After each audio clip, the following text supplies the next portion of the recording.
Schluss mit dem Fame, Schluss mit all den Chicks und dem ganzen Geld. In Scope, der Vollidiot vom Dienst kommt und rappt auf diesem überkrassen Beat. Roast yourself, mein Ego krepiert und all das nur, weil mich Ju nominiert. In der Schule den Dicken markiert, daraufhin beim Kicken kassiert. Um hart zu sein, die Zahnbürste rasiert und unterm Strich so richtig blamiert. Denkst du bist King in der Fitnessszene, Fieber 15, wo waren deine Ripness-Gene? Du machst doch nichts aus einer Massephase, guck dich an, Mann, du hast doch nicht mal krasse Arme. Geschweige denn ne gerade Nase und dann auch noch diese Drecksvisage. 1,5 Millionen Abonnenten und das ohne Videos mit ner Message. Du bist witzig, Digga, echt nicht.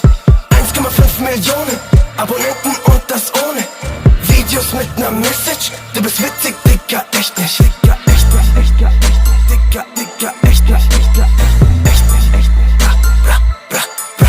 Führerschein, durchgefallen, 4-mal versucht, nichts geschnallt. Immer der Letzte, der am Start war, denn ich musste immer noch Bahn fahren. Heute fahr ich kein Benz, kein silberner Stern auf dem Kühler, der glänzt. Trotzdem bin ich zu beneiden.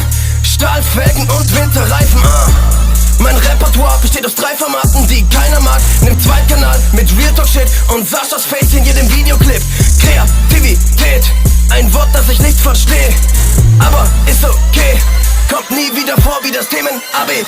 1,5 Millionen Abonnenten und das ohne Videos mit ner Message. Du bist witzig.